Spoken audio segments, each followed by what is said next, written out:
Divine Entertainment. By Orthoris. Chapter 39. Current Events. Scholar Arc. Day 26. Those tests sucked, hard. Atlas let his head fall on the wooden table with an audible thud, ignoring the visible worry apparent on his friends' faces. "I'm just so tired," he groaned as his head wobbled up and down comically while he spoke. "Those researchers are getting beyond ridiculous. I was dragged out of bed in the middle of the night because some asshole thought he had a breakthrough and needed me for confirmation." A pink leg wrapped around his shoulders, wrapping him into a one-legged hug. The comforting contact with his mere friend calmed him down a bit. "They'll have everything they need eventually, you'll see," Belle reassured him. "Just pull through this now, and who knows? Maybe you'll learn something important from them." Atlas found himself agreeing with her since the information about his mana pathways actually helped him learn the stamina boost spell. "Yeah, like how they discovered your screwed up mana pathways," Amethyst interjected from the side. "Although I'd really be glad if they stopped barging into our room when we're sleeping. I need my beauty sleep." Amethyst wiggled his eyebrows dramatically while he fixed his mane with a hoof. Atlas snorted after incredulously glancing at him. "I think you need a lot more than beauty sleep." "Gasp!" Amethyst said dramatically. "My feelings. They hurt." Belle giggled at their antics and, now sensing that Atlas calmed down a little, put her leg back on the ground. She stayed close to him though, leaning against his side. Atlas glanced over at Belle without her noticing. Ever since they got official, she got kind of clingy, initiating bodily contact whenever possible. He had no idea if this was a pony thing or just a Belle thing, and while he didn't particularly mind, it could get annoying from time to time. Still, it was a new side to her he didn't know before, allowing him to get to know her even better. They were sitting at a table outside Applebee's, enjoying the pleasant weather. A few clouds dotted the blue sky, but otherwise, the sun's task wasn't obstructed in any way. Atlas silently thanked Crimson for the work he was doing and lifted his head from the table. The red stallion was currently late to their little get-together. Atlas let his eyes wander over the street as before, scanning the sky, checking for any signs of his approaching friend. Crimson promised to bring his co-worker the next time they all got together, and Atlas couldn't wait to meet this mysterious mare who apparently got Crimson head over heels. After finding no red whatsoever in the skies, he looked back down to find a wall of red looming in front of him. "Hello, friends." Applebee's rolls of fat wobbled as he waved energetically at them, despite being right next to their table. Atlas could never figure out how such a massive stallion managed to sneak up on him. Maybe he should put a few bells on the restaurant's owner. "Long time no see. What can I get for you?" Applebee asked, a wide smile on his face. "We're still waiting for Crimson, so could we maybe just get something to drink for now?" Atlas said, smiling to himself. The big stallion's attitude always helped lift up his spirits.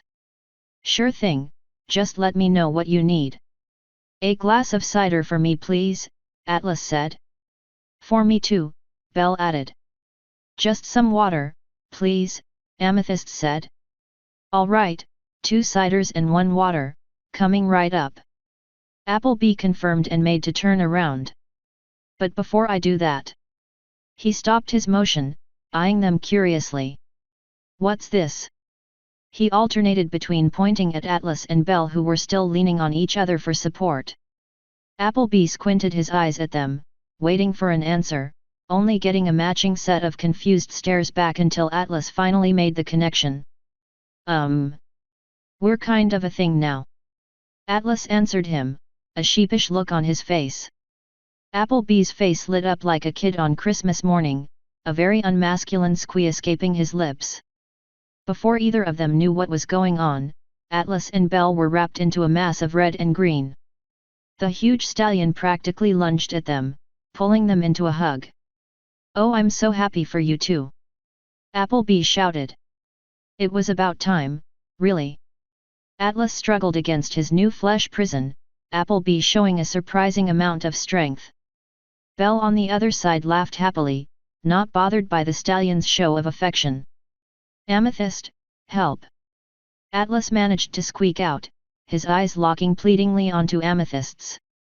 Amethyst shot him a look of pity, before pointedly looking away with a smirk on his face, finding a sudden interest in the wooden grooves of their table. "Tray, Tor!" Atlas choked out, the image of a stormtrooper coming to his mind as his air supply started to dwindle. Thankfully Appleby released the pair from his hug of doom, Atlas immediately breathing in generous gulps of the life-sustaining nectar called air. "Don't be so dramatic, it wasn't that bad," Belle said, rolling her eyes as she straightened out her mane. "Not an Earth pony." Atlas managed to get out between two breaths. "Oh come on. A little skinship hasn't killed any pony," Belle said, pulling Atlas into a hug of her own, snuggling into his neck. "What did you mean by it's about time, Appleby?" Belle asked the massive stallion curiously. "Oh dear," Appleby responded. "With the way you were looking at him every time you were here, it was clear as day that you had a thing for him." Appleby winked at her. "I may not be good at much, but I know ponies and I can recognize a mare in love from a mile away." Belle looked at him dumbfounded. She always thought she did a pretty good job at hiding her feelings for Atlas. Was it really that obvious? She whispered, barely audible.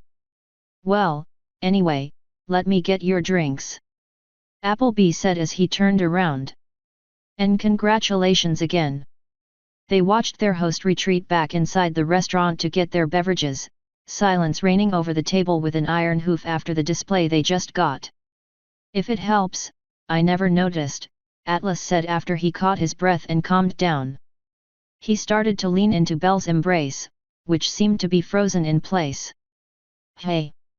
Belle said, blinking a few times trying to refocus on the present. "Oh, okay." Belle nuzzled Atlas's neck once more before giving him a light squeeze and returning to her position next to him, leaning on him for support. "Can I interest you two in a room?" Amethyst interjected from the side. "You know, one with a nice view and maybe away from the public eye." "Oh hush!" Atlas quipped. "You just don't like being ignored." Amethyst raised an eyebrow at Atlas, shooting him his best really, look, to which Atlas responded with an extremely mature eye roll. "Well, as long as you don't start making out in the middle of the street I guess I can tolerate you too." Belle remained blissfully oblivious to her friends' bickering, content with leaning into Atlas's side. Her feelings for the grey unicorn had been steadily growing ever since he agreed to take her along on their journey to the Crystal Kingdom. Although she had made friends with pretty much any pony she met, Atlas seemed to be somewhat special at first. One of her lifelong dreams was to go to the Crystal Kingdom and learn more about magic. Since her mother positively hated unicorns and everything they did, magic was a big taboo in her childhood. As is usual with children, they are most interested in the things that are forbidden to them, and Belle was no different in that regard. Magic fascinated her, the thought of being able to manipulate things mentally, and in however way one wished was an amazing concept to her. The things one could do were almost limitless, and thinking about an entire kingdom built by unicorns and how amazing it must look made her want to go there every day. Atlas was the one who finally made her wish a reality, and she was incredibly thankful to him and Crimson for fulfilling it for her. Atlas even saved her from Dusty back in High Rock at the cost of his own health and later, even his life. For the first time since leaving the palace as a little filly, she was able to confide her story to some pony, and she was accepted nonetheless. Although she almost lost her mind when she found her dear new friend with a slit throat the next morning. That was probably the first time she realized Atlas was a little more to her than a simple friend. Her feelings grew and solidified during their travels. Even though Atlas seemed reluctant to go into detail about his past, she still learned a lot about him from their long talks on the road. She wasn't sure when exactly it happened, but at some point in their travels she realized her true feelings for her travel companion.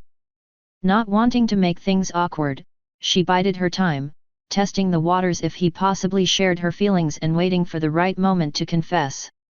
Up until Dusty reappeared and took the decision out of her hooves. Thankfully, the whole fiasco went better than expected and they were now together. Even though Atlas still seemed a little bit unsure about the whole thing, she was sure she could definitely win him over. Her musings were disturbed by a mug of cider gently being placed on the table in front of her. Appleby had returned with their drinks and was currently in the process of distributing them. 2 ciders and 1 water as ordered. Appleby confirmed. I'll be back once Crimson gets here, all right. Sure, thanks, Atlas responded, already sipping on the beverage levitating before him. Belle stared at the floating mug. Ever since coming to the Crystal Kingdom she was able to see magic being used left and right. But to see it this close, and used by her special sum pony to boot still amazed her. Appleby nodded once before going to serve another table which had just recently become occupied. So when do you think Crimson will get here? Atlas asked. It's not like him to be late. Maybe he got held up somewhere. Amethyst suggested. Or maybe his co-worker showed up late. Or maybe he got stood up by her. Atlas said with a smirk. What's this I hear about me? A voice called out from above them. 3 heads craned upwards to see 2 Pegasi approaching their table to land. One of them being Crimson who just talked to them. The other a sky blue Pegasus with a slightly lighter blue mane that had some teal streaks running through. Her rose-colored eyes scanned their group curiously as she alighted on the opposite of the table, next to Crimson. Oh, you know, the usual lies and slander we talk about whenever you're not here, Atlas responded. Crimson just rolled his eyes before introducing his companion. Yeah, sure. Anyway. This here is Blue Current, my co-worker at the weather factory. Pleased to meet you all. Blue Current greeted them, smiling. Likewise, I'm Atlas by the way. Atlas introduced himself and offered his hoof for the newcomer to shake. My name's Charity Bell, but you can call me Belle. A pink hoof was offered to Blue Current, which she gladly shook. And I'm Amethyst Blade, Amethyst for short. After the introductions were done every pony settled back down at their place. Crimson was just about to strike up a conversation when he was interrupted. Hey, I'm Appleby, the owner of this humble establishment. Appleby had apparently noticed Crimson's arrival and had rushed over. Any friend of these guys is a friend of mine too, pleased to meet you. Blue Current and Appleby exchanged pleasantries while the latter handed out menus to the table's occupants. Can I get you two something to drink while you decide? Appleby asked the 2 newcomers. Iced tea please, Crimson ordered. Some water for me please, Blue Current said. An iced tea and a water, coming right up, Appleby confirmed, leaving them to their menus. For a few moments they were all absorbed in their task of choosing what to eat and nobody said anything. After they had all made their decisions, Atlas spoke up. So, Blue Current, it's so nice to finally meet you. Crimson has told us so much about you. He said with a smile. You did. Blue Current tilted her head to the side, the question directed at both Atlas and Crimson. No, actually, Atlas sighed.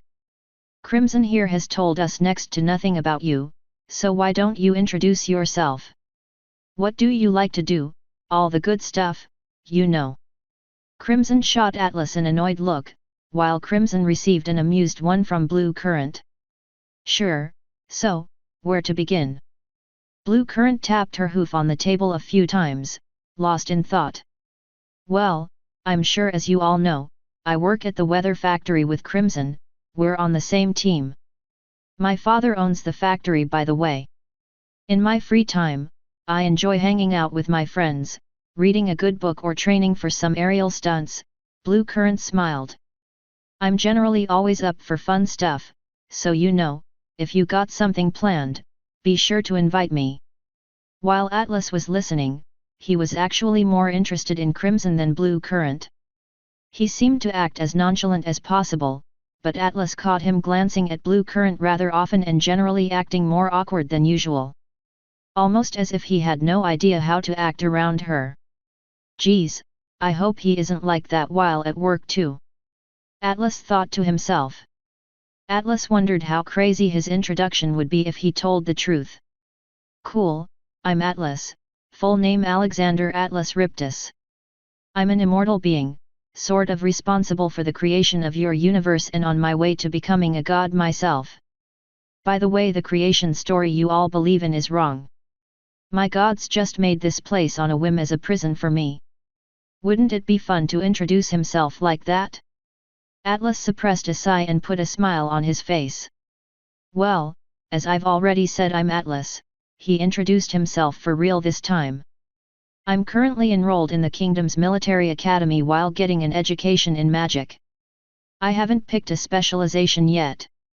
I'm currently spending most of my time studying but come down from the academy island whenever I can to hang out. I'm also currently on a watch list and am constantly being shadowed by a guard because I'm considered dangerous. Atlas had no idea if Crimson told her about that whole fiasco, but if he hadn't, Atlas would much rather keep it a secret for now. Atlas's smile became slightly strained towards the end and he took a look around trying to spot his shadow. As always, whoever was on duty seemed to do a good job blending in or hiding away and he couldn't spot anyone suspicious. Pleased to meet you, Atlas finished. The rest of their time at Applebee's was spent introducing themselves in more detail and getting to know each other better. At some point, Applebee came back to take their orders and later brought their food. Blue Currant was quickly accepted into the group, much to Crimson's relief. Her jovial nature allowed her to make quick friends with them while relating on some level or another to each of them. They stayed at Applebee's for most of the afternoon, ordering drinks from time to time and exchanging stories with each other. Alas, the time came when they had to part. More specifically, Blue Currant had to head back to the factory to prepare for tomorrow. It was a pleasure meeting all of you and I'd be happy to do this more often, but I really need to get going now, she said while checking the sun's position. There's still a lot of work to be done. I'll accompany you on your way back, Crimson offered, a smile ever present on his face.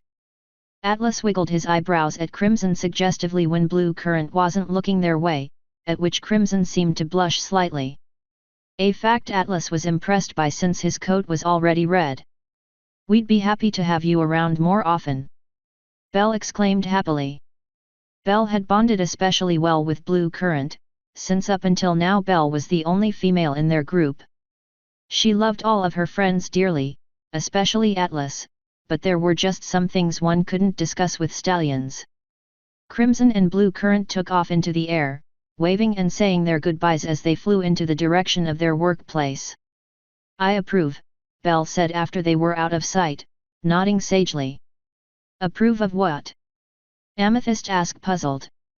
Of those two, Belle gestured into the general direction their feathered friends just disappeared in.